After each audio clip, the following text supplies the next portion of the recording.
이 시간 우리에게 주신 하나님의 말씀은 잠언 3장 1절부터 10절 구약 913쪽의 말씀입니다. 내 아들아, 나의 법을 잊어버리지 말고 내 마음으로 나의 명령을 지키라. 그리하면 그것이 내가 장수하여 많은 해를 누리게 하며 평강을 더하게 하리라. 인자와 진리가 내게서 떠나지 말게 하고 그것을 내 목에 매며 내 마음판에 새기라. 그리하면 내가 하나님과 사람 앞에서 은총과 귀중 여김을 받으리라. 너는 마음을 다하여 여호와를 신뢰하고 내 명철을 의지하지 말라. 너는 범사의 그를 인정하라. 그리하면 내 길을 지도하시리라.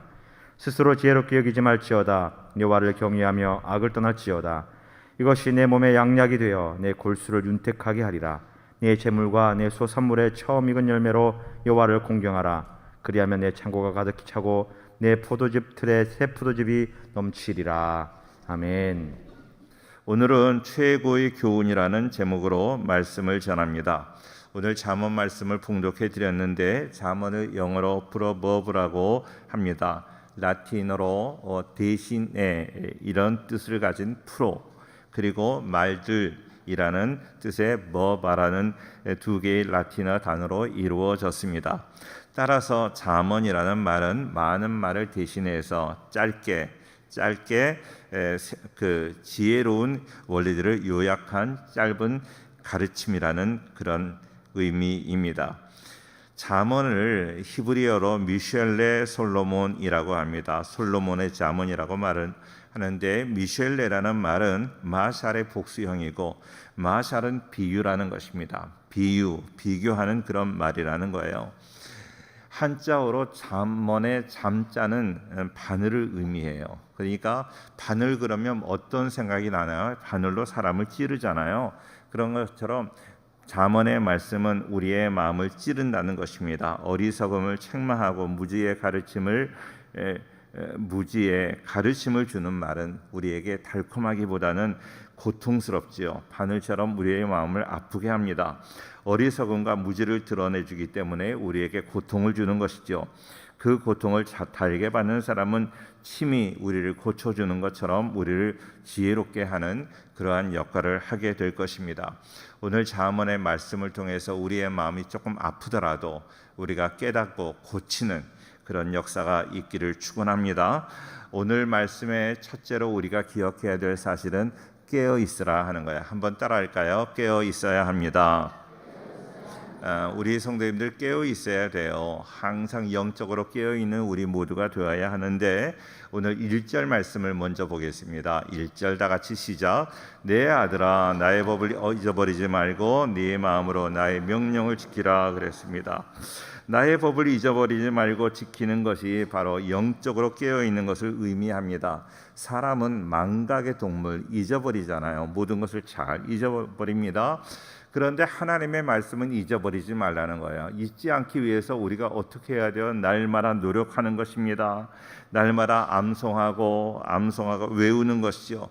그리고 그 말씀을 생활화하는 것입니다.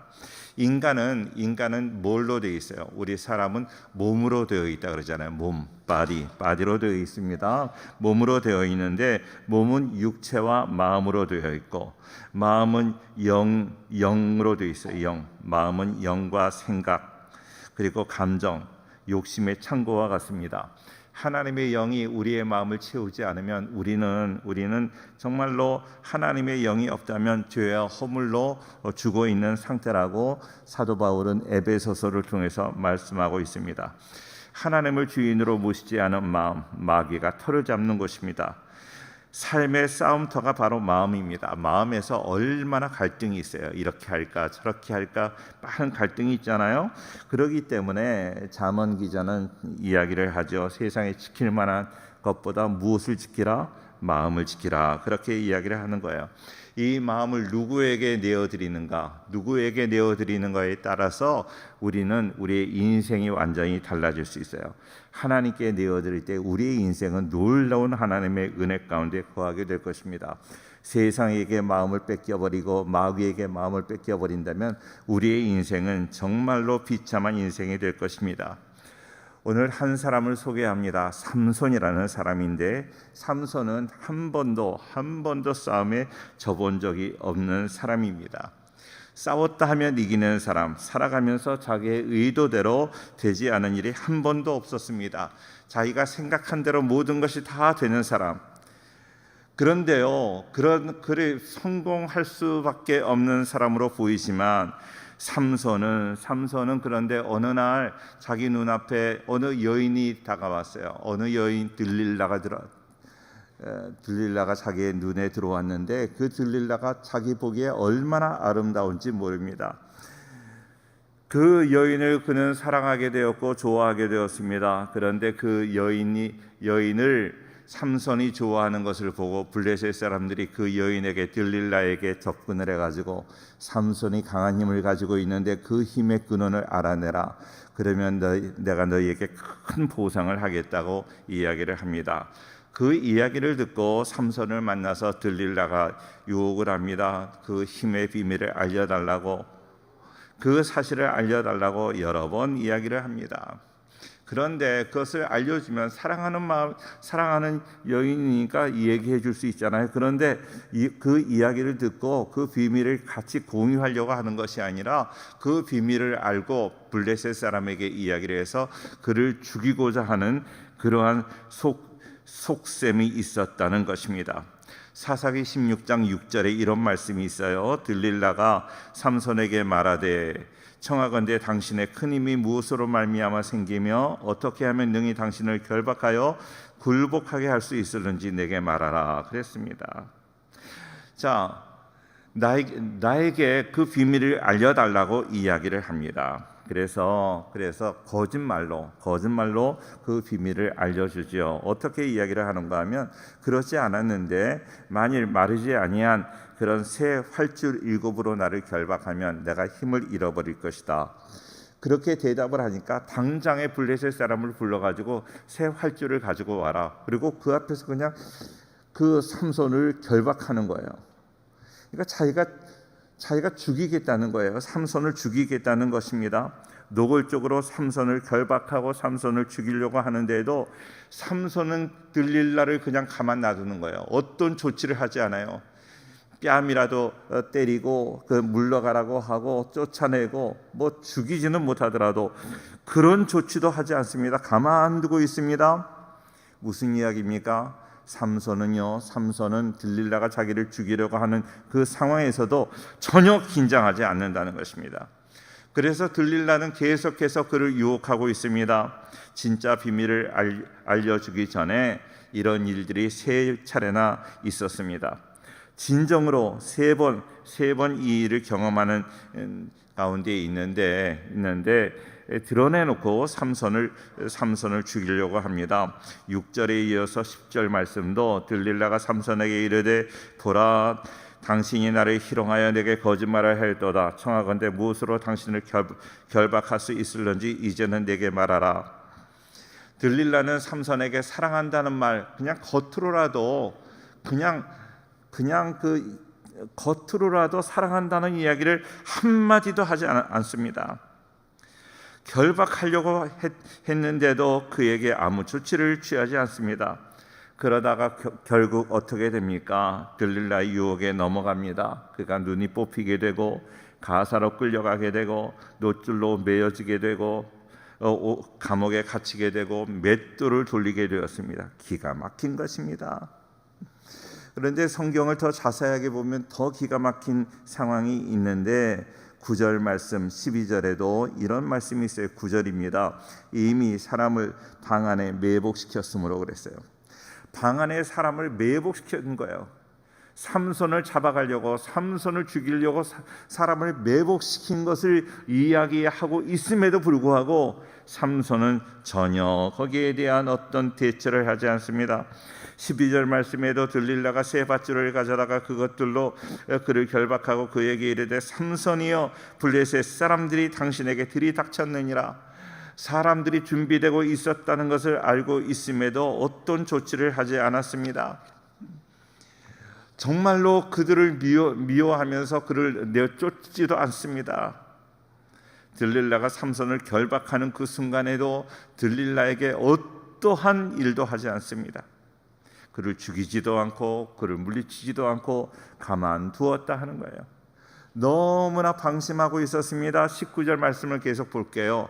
19절 다 같이 읽어요. 19절 시작. 들릴라가 삼손에게 자기 무릎을 베고 자게 하고 사람을 불러 그의 머리털을 7가닥을 밀고 괴롭게 하여 본즉 그의 힘이 없어졌더라. 들릴라가 삼손에게 자기 무릎을 베고 자게 하고, 지금 죽음이 자기에게 다가오고 있는데 그 유혹하는 여인의 무릎을 베고 잠을 자고 있는 것입니다. 방심하고 있었습니다. 어떤 조심도 하지 않았다는 것입니다. 하나님이 그에게 아무리 많은 은혜를 주었다 할지라도, 아무리 능력을 많이 주고 아무리 힘이 세다고 그래도 하나님 앞에 조심하지 않고 하나님 말씀에 깨어있지 않는다면 그들은 이렇게 넘어질 수밖에 없는 것입니다. 사랑하는 모든 성도님들, 분명히 기억하세요. 어떤 어려움이 있다 할지라도 믿음으로 살아가는 우리 모든 성도가 될 수 있기를 주의 이름으로 축원합니다. 바세바 신드롬이라는 이야기가 있어요. 바세바 신드롬. 그 이야기는 1993년 미국 톨레도 대학의 딘 러드워 클린턴 롱거네커 교수가 사용한 용어인데요. 소위 성공했다고 하는 수많은 사람들이 정점에 올라가 막강한 영향력을 발휘하다가 지도자가 되면 성공에 도취하게 돼요. 그래서 어떠한 모든 상황, 어떠한 일이 일어난다고 그래도 나는 흔들리지 않을 것이다 라는 그런 과도한 자신감을 갖게 된다는 거예요. 그 과도한 자신감, 자기가 하나님인 것처럼 그런 자신감을 가지고 살다가 한순간에 추락하게 된다는 거예요. 그것은 밧세바가 나왔으니까 다윗을 이야기하는 거겠죠. 다윗이 성공했지만 한순간에 추락하게 되었습니다. 사랑하는 성도님들, 내 자신의 힘으로 이 세상을 살아갈 수 없다는 것을 기억하셔야 됩니다. 항상 조심하고 항상 두렵고 떨림으로 하나님을 의지하는 우리 성도들 될 수 있기를 주의 이름으로 축원합니다. 두 번째로, 자신을 의지하지 말라. 그러니까 내 자신을 깨어 있어야 되고 자신을 의지하지 않는 것입니다. 5절 말씀, 5절 같이 한번 볼까요? 시작. 너는 마음을 다하여 여호와를 신뢰하고 네 명철을 의지하지 말라고 했습니다. 하나님을 의뢰하는 것은 인간에 대한 믿음을 포기하는 것입니다. 하나님을 떠난 인간은 보이는 것이 자기밖에 없어요. 자기만을 사랑하는 거예요. 하나님께 돌아온 자가 보이는 것은 자기밖에 없어요. 그런데 하나님을 제대로 믿는 사람은요, 나와 세상은 간거롭고 구속한 주만 보이도다, 주님만 보이게 되는 것입니다. 하나님을 의뢰하는 사람을 지혜로운 사람이라고 말을 하고, 하나님을 의지하지 않고 사람을 의지하는 사람을 우매한 사람, 어리석은 사람이라고 이야기를 합니다. 하나님이 주신 지혜는 무엇입니까? 인간에게 능력이 아무것도 없다. 우리는 이 세상을 살아갈 능력이 없다는 것을 깨닫는 것, 그것이 참된 지혜입니다. 인간의 힘으로는 하나님을 볼 수 없다. 하나님의 은혜로 말미암아 내가 하나님께 나아갈 수 있고 이 세상을 살아갈 수 있다는 그 마음을 우리가 가져야 될 줄로 믿습니다.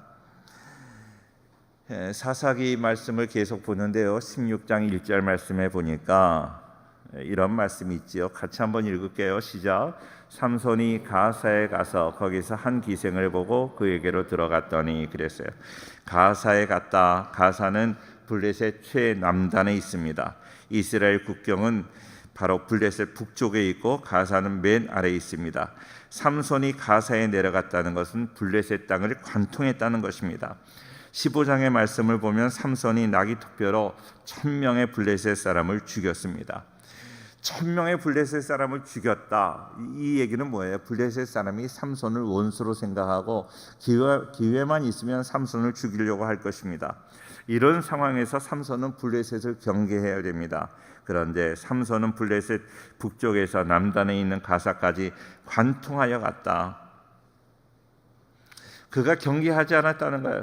나는 괜찮아, 나같이 힘이 있는 사람, 블레셋 사람이 아무리 나를 공격한다 그래도 하나님이 나를 지켜주시니까 나는 괜찮아 하는 그런 생각을 가졌다는 것입니다. 실제로 블레셋을 관통하는 동안에 아무도 삼손을 건드리지 못했습니다.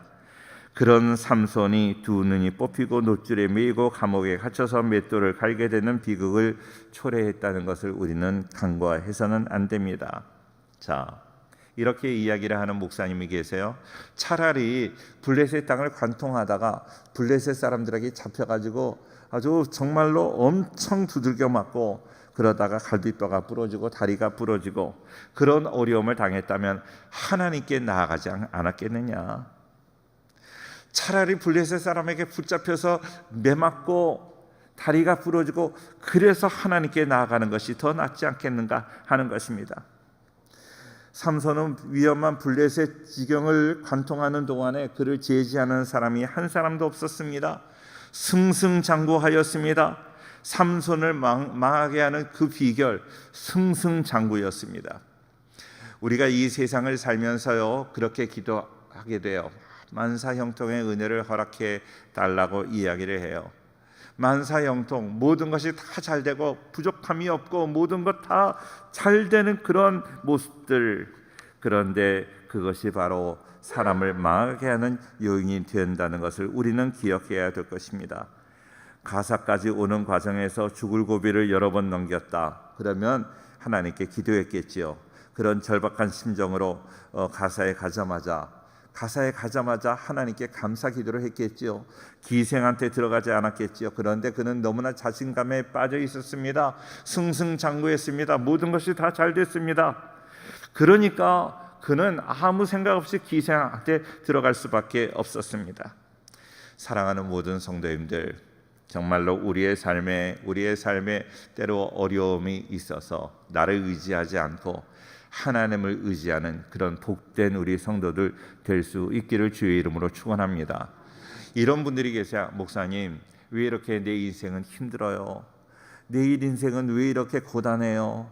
나에게는 막히는 일이 많아요. 그 막히는 일이 바로 하나님을 의지하라는 거예요. 막히는 일 없으면 우리는 하나님을 의지하겠습니까? 사랑하는 성도님들, 막히는 일 있는 것이 하나님의 은혜요 축복인 줄로 믿습니다. 아멘이 안 나오네요. 철로 역정 우리가 잘 아는데 철로 역정의 저자 존 버년이라는 사람이 있습니다. 17세기의 사람인데 17세기에 영국에서 살았습니다. 성공회를 국교로 삼고 있었던 그 영국, 성신도는 절대로 설교할 수 없다는 법이 있었습니다.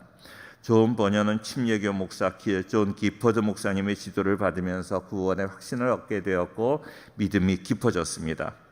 존 버년은 기퍼드 목사님이 너무나 기특하게 생각을 해서 교회 평신도이지만 자주 설교하도록 기회를 주었습니다. 그러다가 존 버년은 설교 금지령을 어긴 죄로 12년 동안 감옥살이를 하게 됩니다.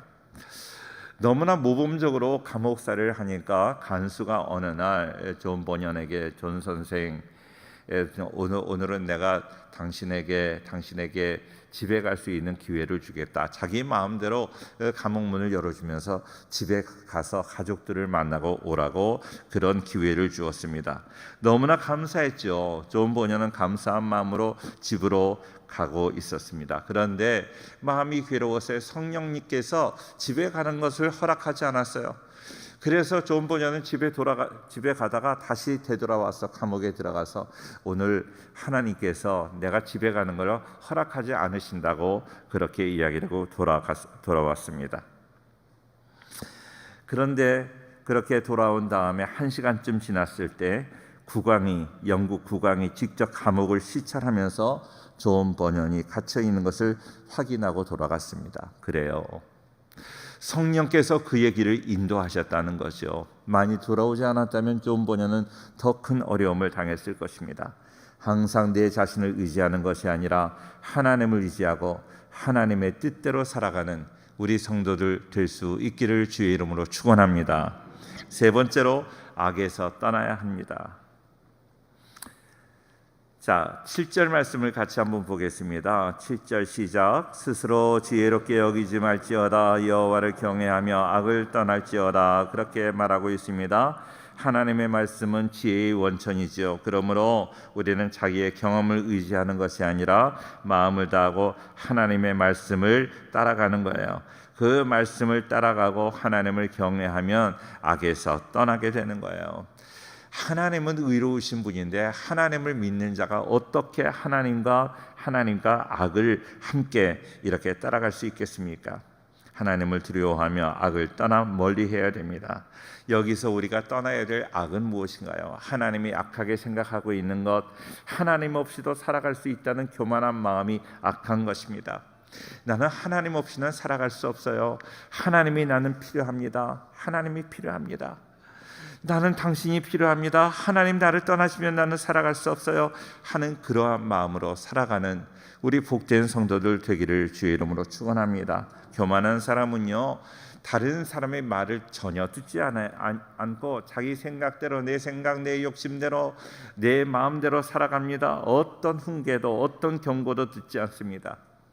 제가 목회를 하면서 여러분들에게, 여러 성도님들에게 이런 부탁도 하고 저런 부탁도 하는데 전혀 이야기를 들어주지 않고 부탁을 들어주지 않아요. 자기의 생각이 흔들리지 않아 그 생각대로만 살아가는 사람이에요.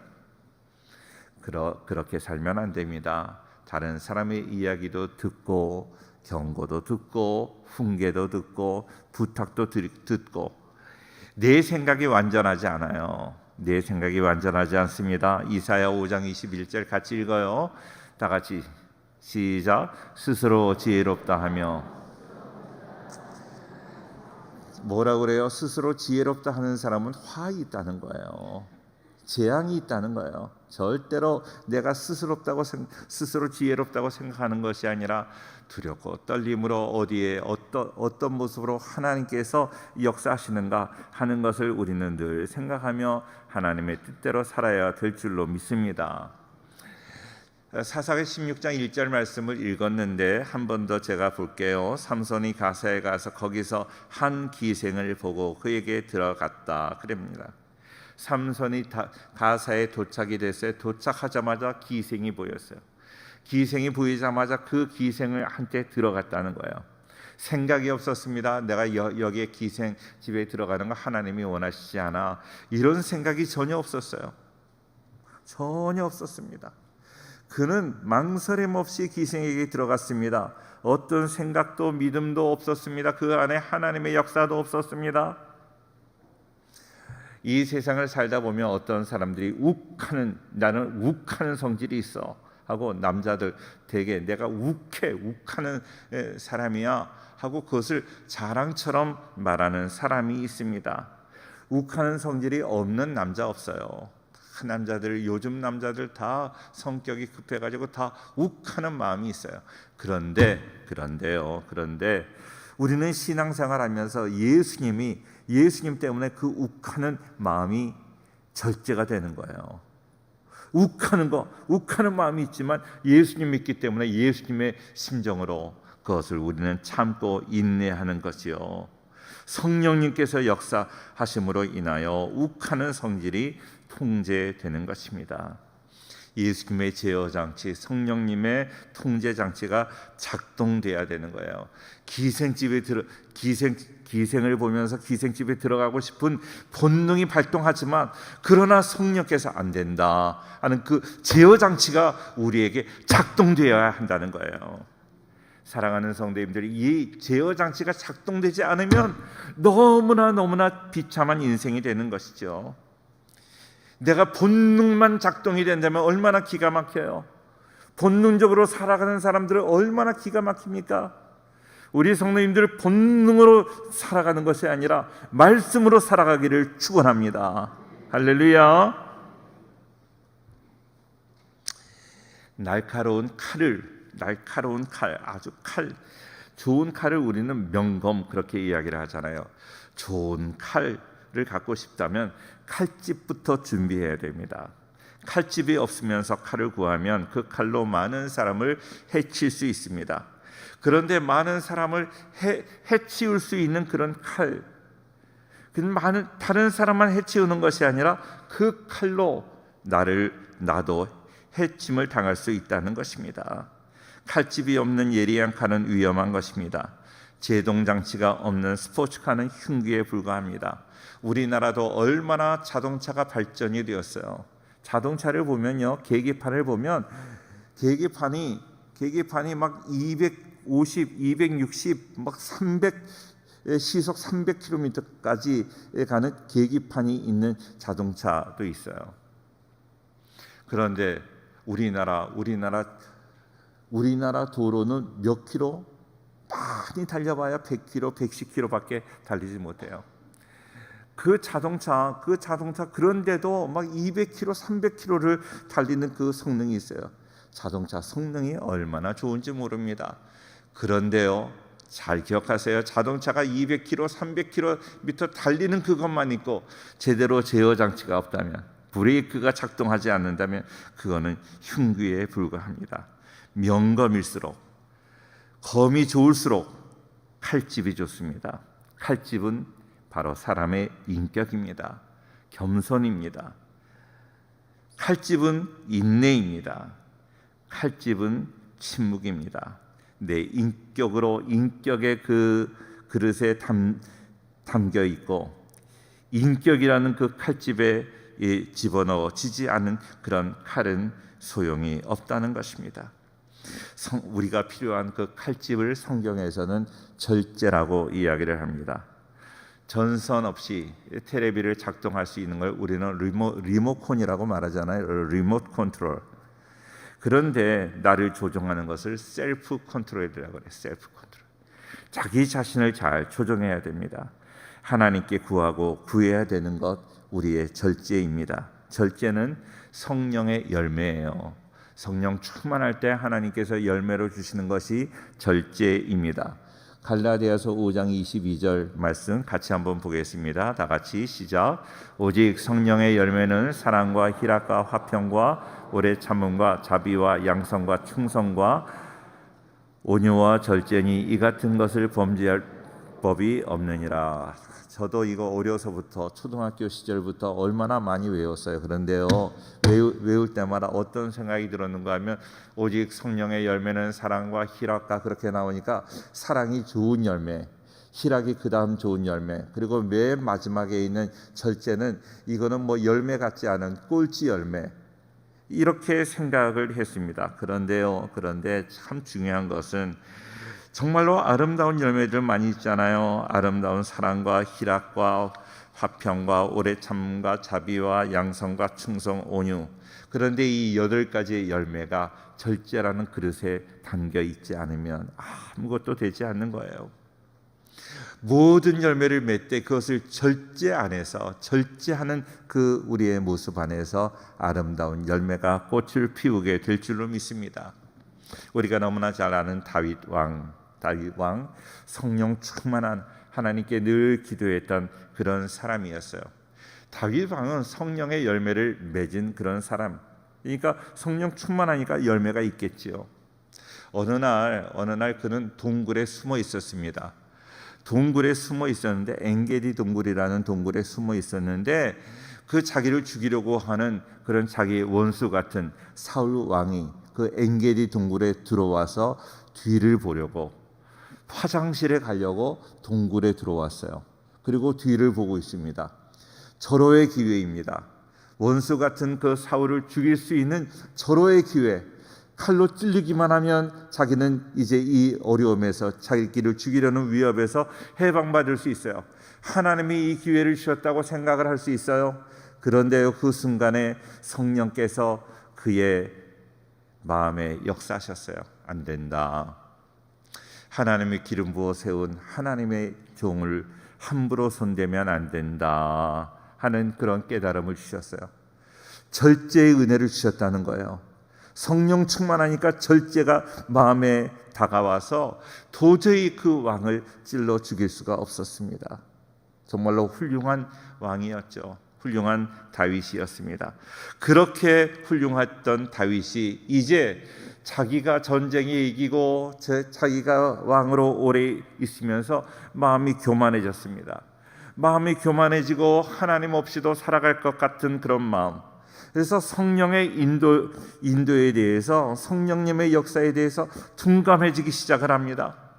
성령님의 인도, 성령의 역사에 둔감하게 되니까 목욕하는 여인을 보고 본능이 충동적으로 일어났을 때 그 충동을 이기지 못하고 그와 동침하고 정말로 엄청난 그런 추락하게 되는 그러한 일이 벌어지게 되었습니다. 사랑하는 성도님들, 이 세상에 큰 소리 칠 사람이 누가 있었겠습니까? 스스로 지혜롭게 여기시면 안 됩니다. 나는 괜찮다 할 사람이 없습니다. 항상 두렵고 떨림으로 하나님 말씀에 깨어 있고 늘 나를 의지하지 않고 하나님을 의지하고 악에 빠지지 않기 위해 몸부림할 때 우리의 하나님께서 연약한 우리를 붙잡아 주실 줄로 믿습니다. 최고의 교훈이에요. 하나님이 나를 붙잡아 주셔야 됩니다. 혼란한 이 시대에, 코로나 시대에 여러 가지 어려움이 있는데 이 어려움 중에 우리가 승리할 수 있는 비결, 내 생각대로 살아가는 것 아니라 하나님의 도우심을 힘입고 하나님을 의지하고 살아가 실수 없이 하나님의 큰 승리를 하는 우리 복된 성도들 될 수 있기를 주의 이름으로 축원합니다. 기도하겠습니다.